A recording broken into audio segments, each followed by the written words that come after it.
Today, we're diving into the Nikon Z50 II, a camera that truly covers all the bases.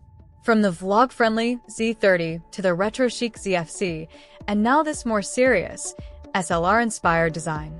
The Z50 II feels like a solid step up from its predecessor, with a bigger grip that gives it a more premium, balanced feel, especially when paired with bigger lenses for wildlife shots. We'll cover everything from its build quality to how it stacks up against other cameras like the Fujifilm X-T32 and Canon EOS R50. Stick around for a closer look. Smash that like button and subscribe, or the camera might just stop working. Just kidding, but seriously, don't miss out. The Z50 camera has a familiar style that brings back memories of older DSLRs. The Z50 II's top controls, including the pop-up flash, are simple and easy to use. The flash can be useful when you need just a little extra light, though I'm not a huge fan of pop-up flashes.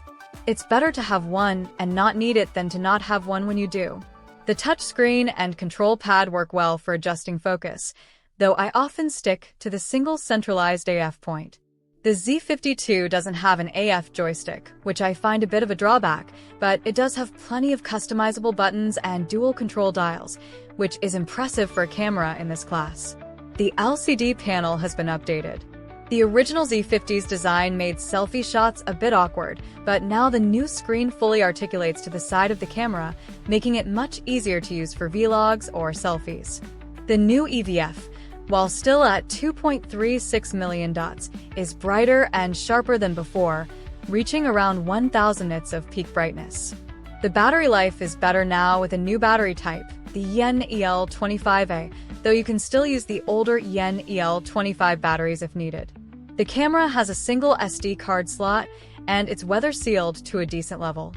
When it comes to shooting, I was hoping for a new sensor in the Z50 II, but it still uses the same 20-megapixel APS-C sensor from the original Z50. That sensor has been around for a while, even dating back to the D500. The good news is that the Z50 II comes with Nikon's XP7 processor, which makes a noticeable difference in speed and autofocus performance. The autofocus is faster, and Nikon has added subject detection modes, which makes focusing on people, animals, or vehicles a breeze. The burst rate is impressive, too, with up to 30 frames per second in JPEG mode, and the mechanical shutter can shoot up to 11 frames per second in full-quality RAW. I also like the pre-capture mode that buffers images ahead of time to capture the perfect moment. The autofocus is quick and reliable, though not quite at the level of the more expensive Z8. I also like using 3D tracking for focusing because it's simple and effective. The Z50 II does a great job of capturing both fast-moving subjects and low-light situations, like my nighttime photos in Tokyo. The image quality, despite the older sensor, still holds up well in these conditions. Nikon has also made strides in expanding its picture controls, allowing for more customization of color and style in both photos and videos.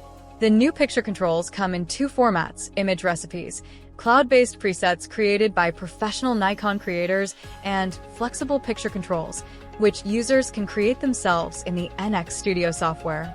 These options let you experiment with colors and effects to create unique looks for your photos and videos. When it comes to video, the Z50 II is a big upgrade.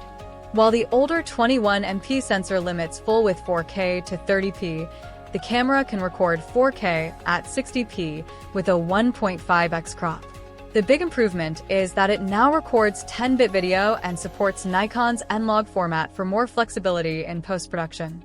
The autofocus in video mode is great too, thanks to the subject detection and 3D tracking, making it reliable for capturing fast-moving subjects or tracking focus while recording.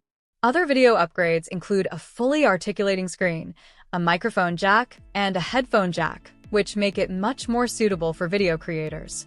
The interface has also been improved, making it easier to adjust settings using only the touch screen.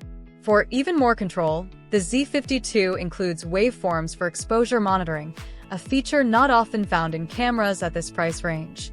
Nikon has also added a product review mode, which makes it easier to focus on objects during presentations or product showcases.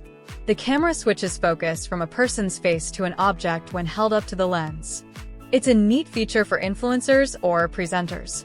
Sadly, like most APS-C cameras at this price point, the Z50 II doesn't have in-body image stabilization, IBIS.